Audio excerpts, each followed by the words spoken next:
That's so... Oh! He's still dead! The nameless student is still dead. Oh no!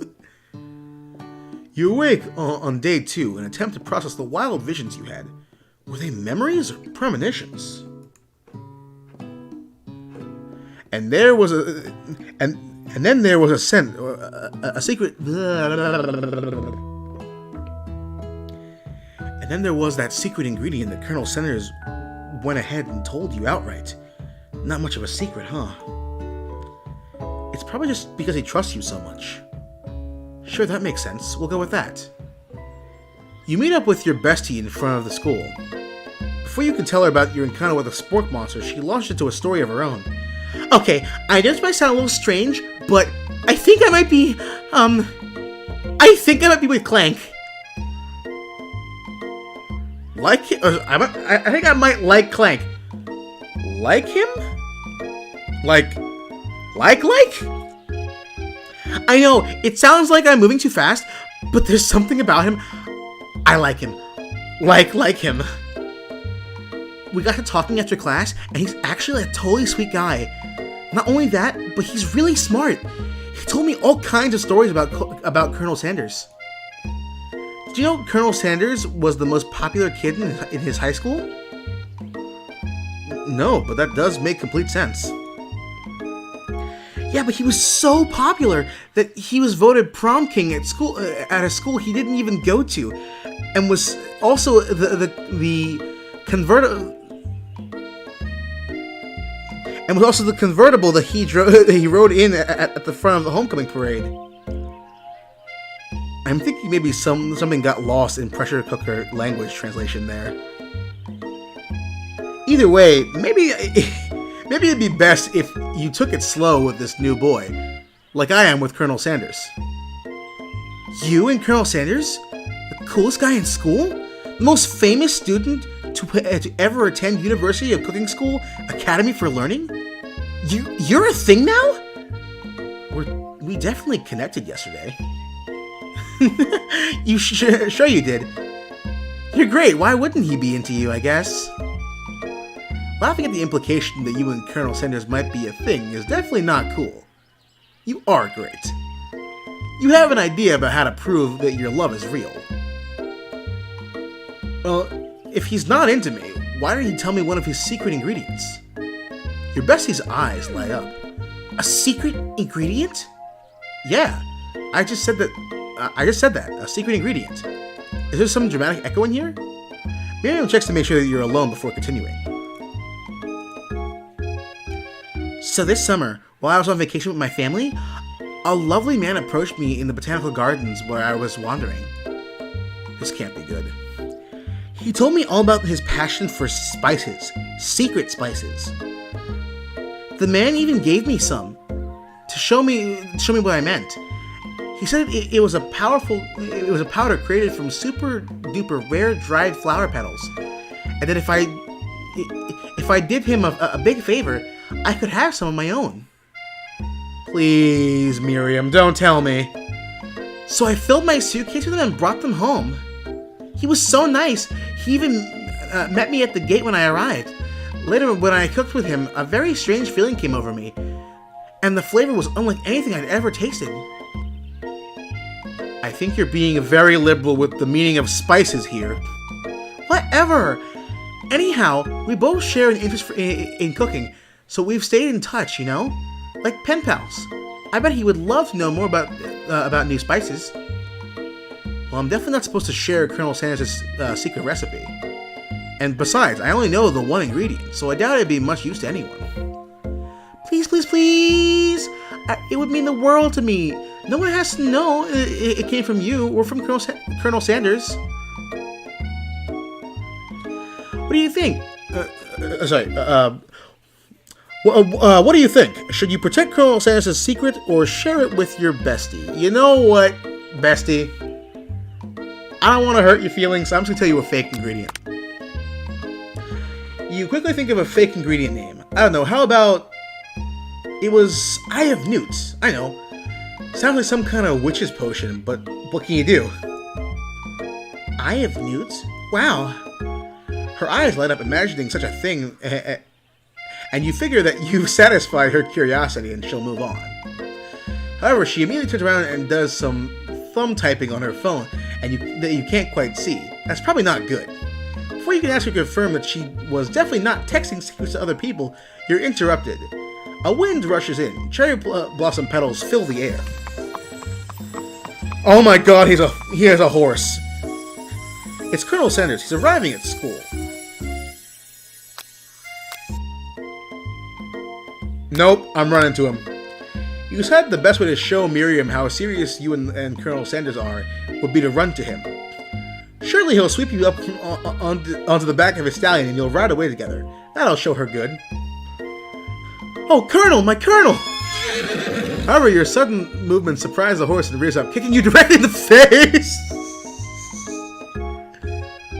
The force of the blow completely knocks you out cold. In the darkness, you see a vision.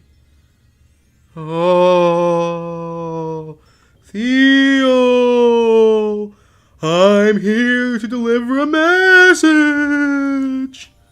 Not this guy. It is important that you remember this exactly how I say it. If you forget, the world could end, so you know it's serious. I've been trapped in the realm beyond, but a great prophecy relies on my return. If you can save me, all you need to do is repeat my name 3 times. And that name is... Oh, oh no! Before he can continue, you suddenly awake. Oh, jeez. You work to find Colonel Sanders tending to you. He rouses you back to life with a satchel of secret spices, or is it just his natural seasoned musk? I'm going for it. Whoa, whoa, whoa. You've done it for a day. Are you really sure? I guess you must be. You put your arms around Colonel Sanders' neck and pull him in for a kiss. He turns his face, and you awkwardly kiss his ear. You can feel him shudder. Too soon, you clearly mistook his compassion for love. Your soul crawls inside of itself, and you instantly die of embarrassment. Game over! Nah, we don't end like that. Your boy get mixed signals, but it's fine. Alright. I'm gonna compliment the craftsmanship of his horse's shoes. Maybe he shouldn't be riding a horse to school. Maybe you shouldn't be running up to animals you don't know. It's hard to say who was in the wrong here. But one thing is for sure, that Colonel Sanders is pretty dreamy. That horse has beautiful shoes. I can really feel how smooth and sturdy they were when they were pressing into my face. It's nice to hear. No one truly appreciates good craftsmanship anymore. And with that, Colonel Sanders disappears into the school, leaving you and Miriam to follow. When you enter the classroom, you can see your 2 rivals, Ashley and Van Van, are doing something bad. By the way they're hiding, you know it must be really bad. Like, counterfeiting recipes bad, experimenting with restricted ingredients bad, summoning a demon bad. You try and get a peek over Van Van's hulking shoulder. But he sees you coming. Whoa there, little one. I'm not sure you're ready to handle this. Why don't you make like a bee and mind your own wax, honey?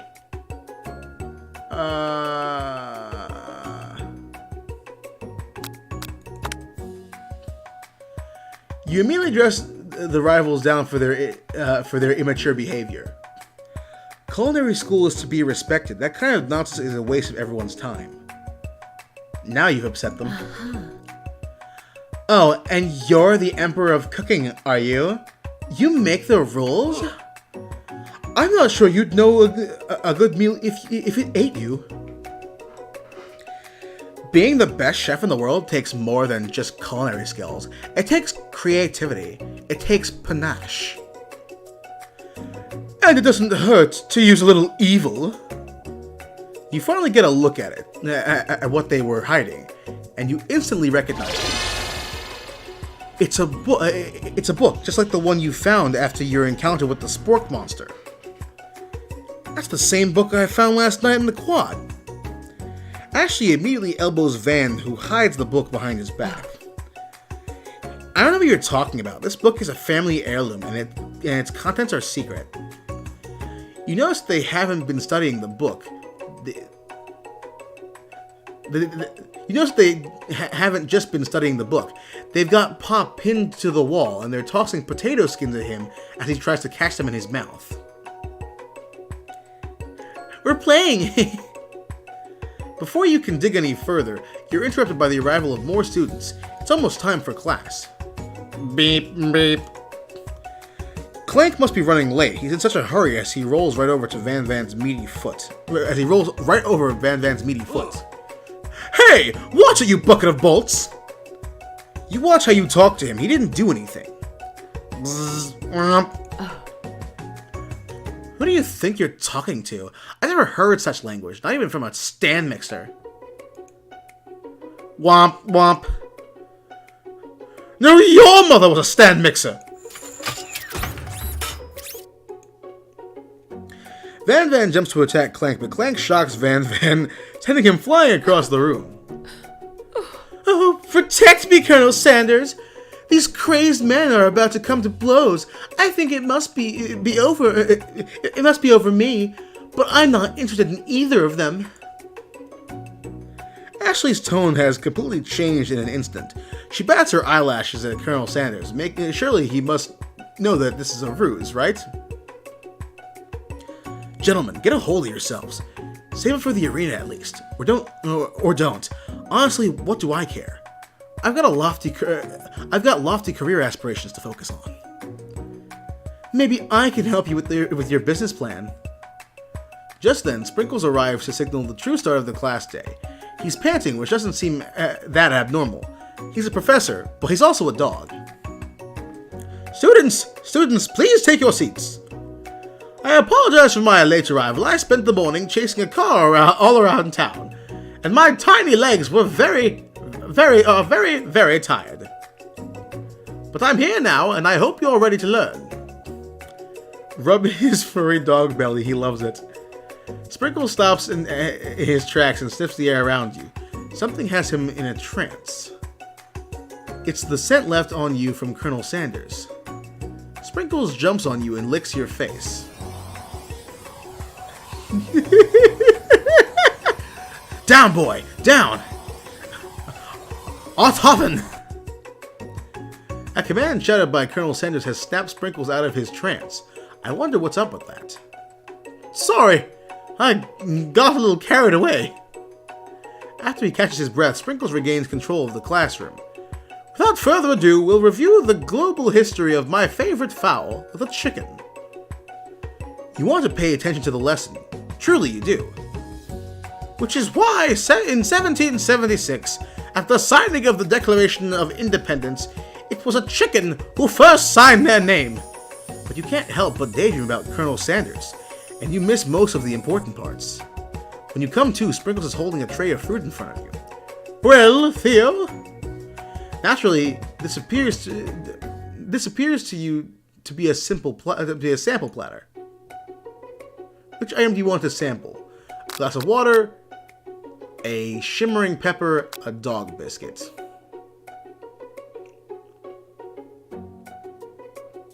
Dog biscuit.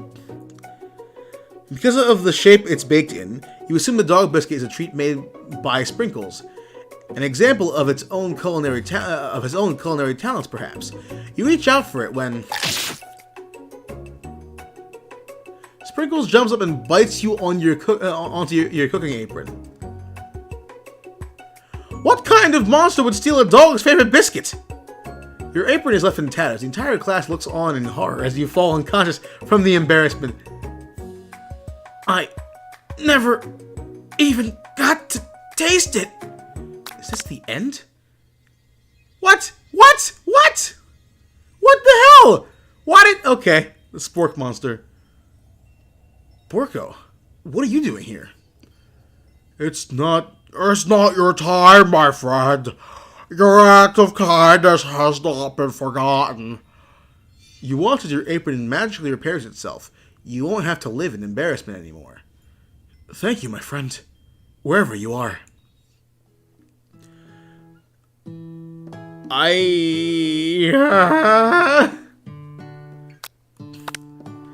A brightly colored pepper stands out from the other items.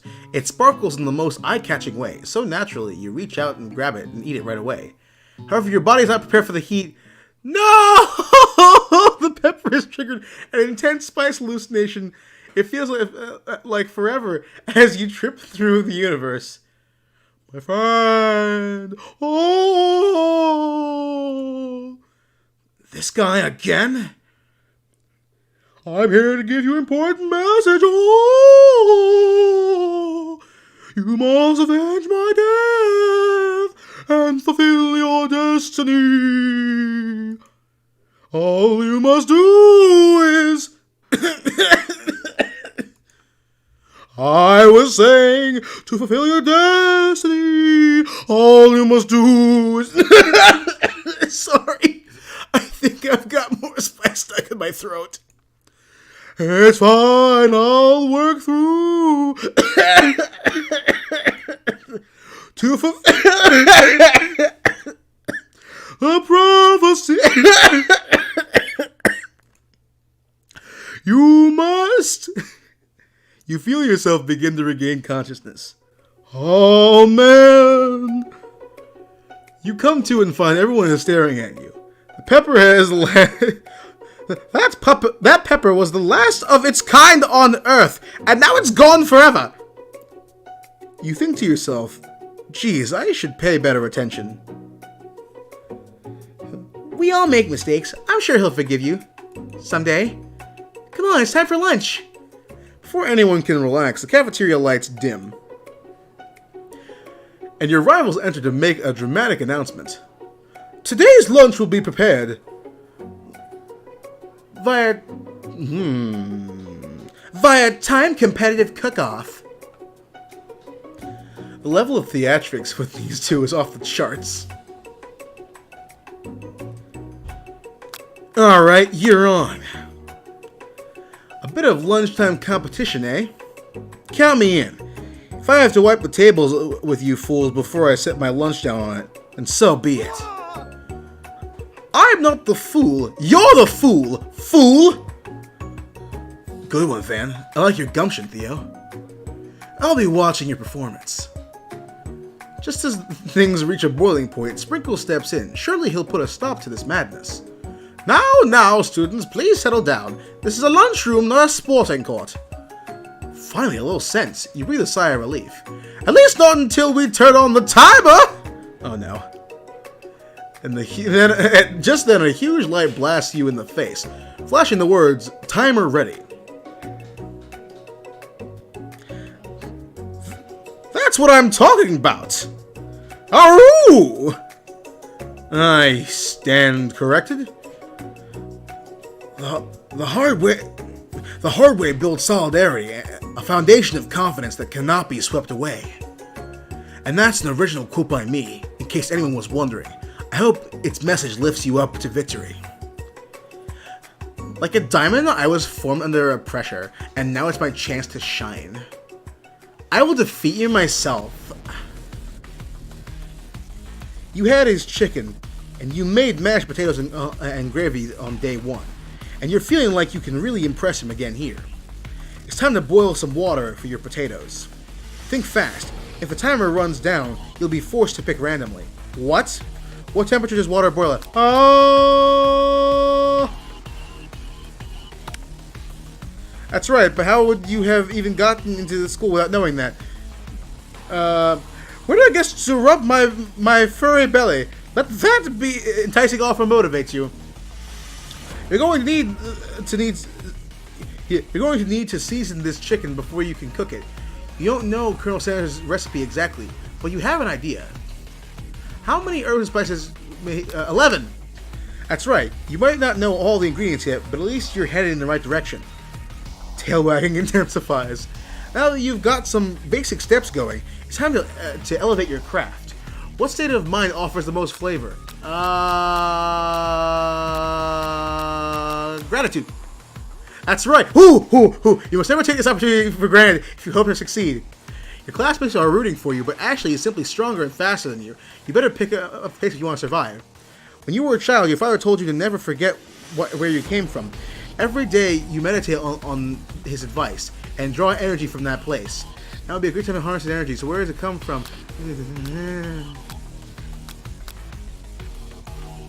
No! I need a time! That's wrong! This is a horrible time to start forgetting important things. Try to shut out the noise and focus on the cooking. What's the sign of success? Sizzling. What?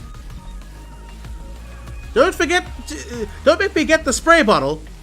You notice the Colonel Sanders out of the corner of your eye. I believe in you, Theo. He's actually cheering you on. Which should be awesome, except knowing he's watching you makes you totally forget what you're doing. Now all you can think about is Colonel Sanders. What were you thinking? Get your mind back. What? I can't. What? That was 5 seconds. That was 5 seconds. You were stranded on a desert island with only one dessert cookbook. Which do you take? What a hunk. I know, right? You know what? Shouldn't you be focusing on the challenge? You're falling behind. What was it? What does that have to do with crafting spectacular fried chicken and delicate baked biscuits? Well, you're really struggling to keep up. At the next station over, Ashley has already begun plating elements of her dish. It's colorful and complex. To make up time, you toss your biscuit dough into a stand mixer. As you do, the crowd gasps. Yikes.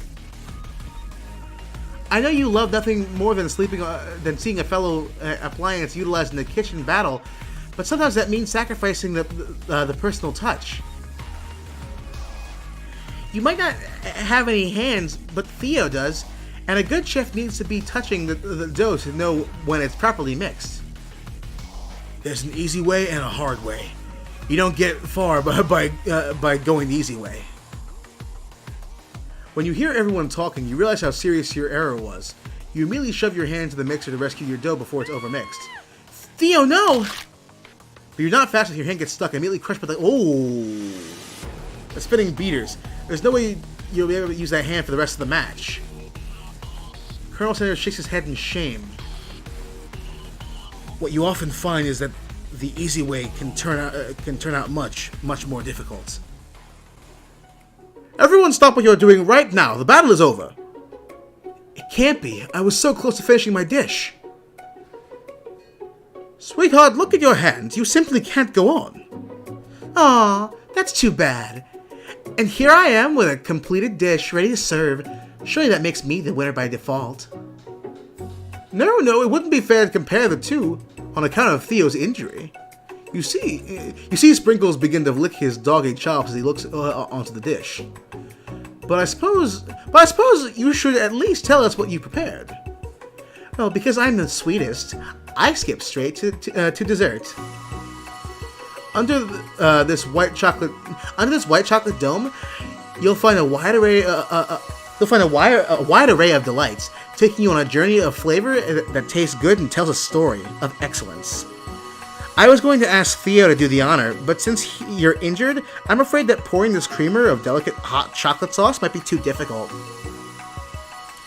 Colonel Sanders, if you wouldn't mind lending me your strong, steady hand. Colonel Sanders pours the hot chocolate sauce on top of the dome, causing it to melt away, revealing the ingredient hidden within.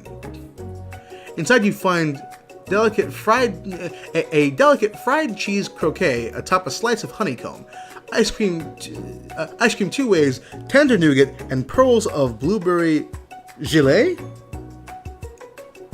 I think that's how it's pronounced. Colonel Sanders seems intrigued, but perhaps not impressed as he dips his finger into the chocolate sauce.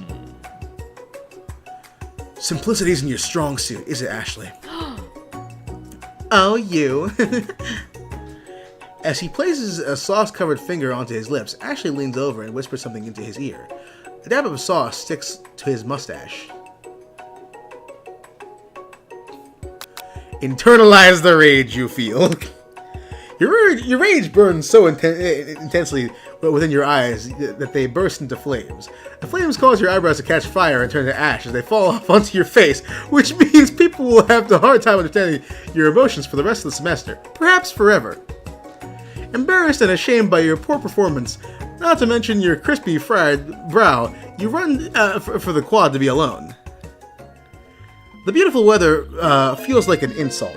Inside of you, a storm rages. It's Colonel Sanders. He's probably here to tell you that he and Ashley are in love and have decided to get married.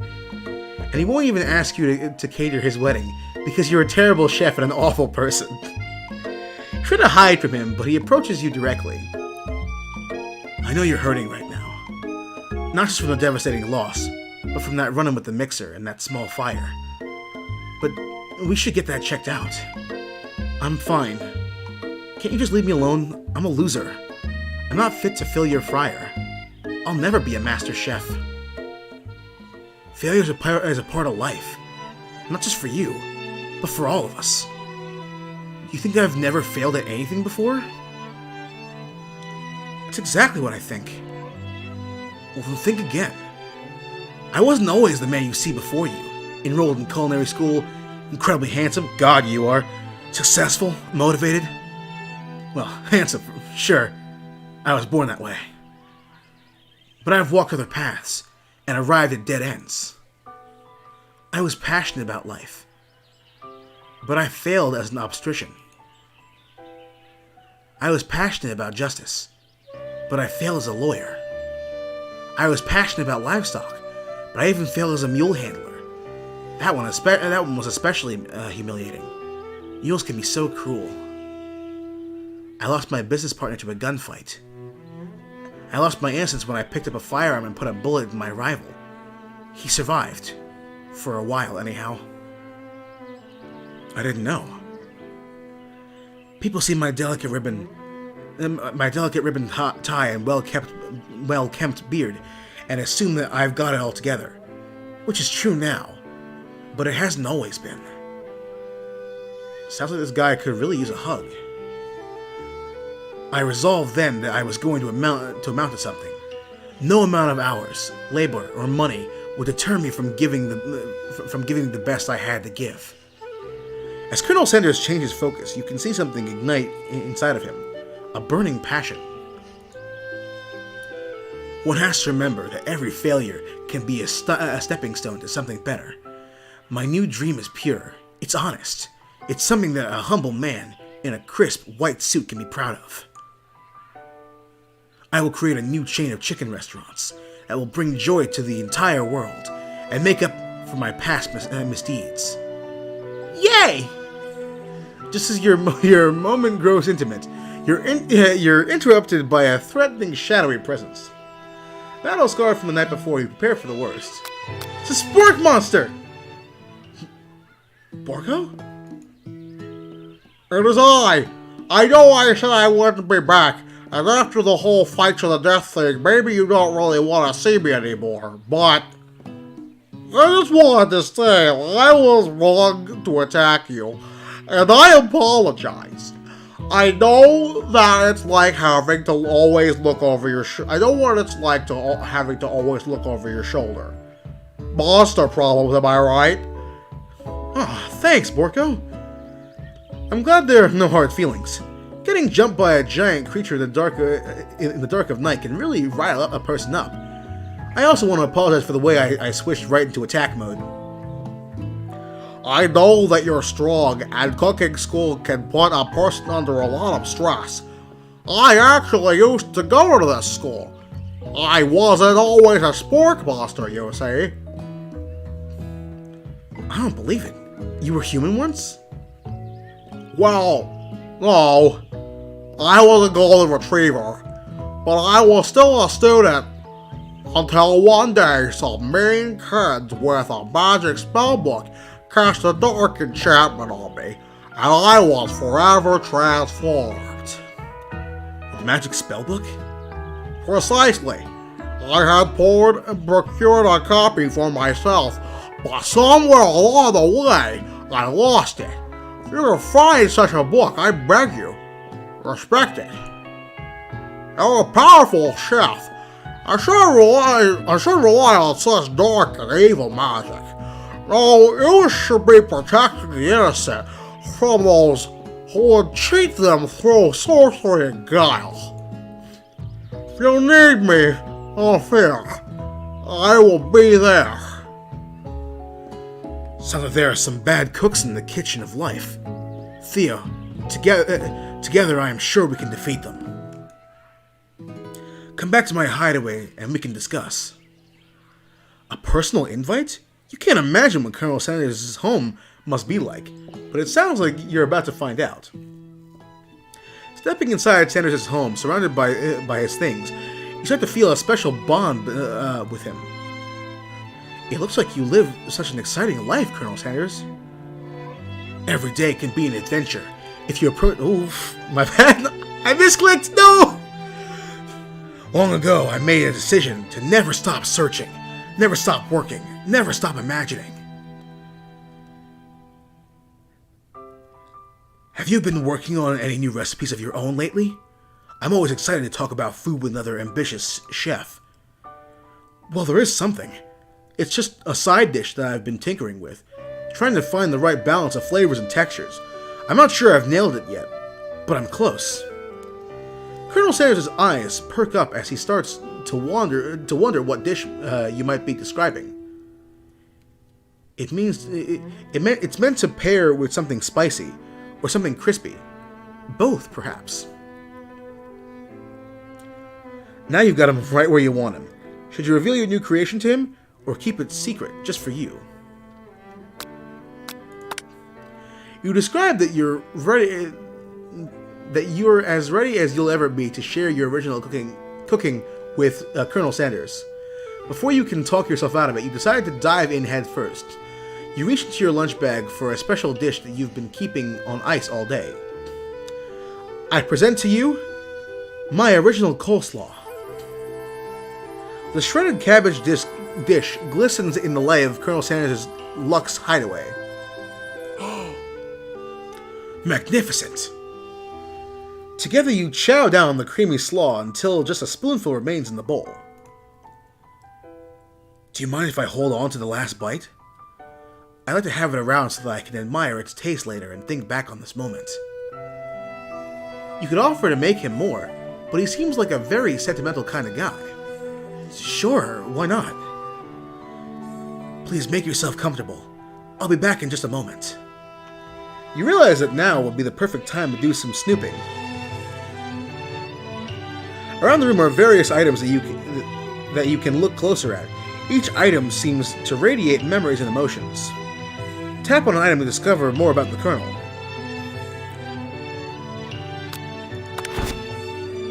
You notice a very realistic stuffed chicken sitting on a corner table. When you pick it up, you realize that it isn't just realistic, it's real. Taxidermy? Must have been important to Colonel Sanders when it was alive.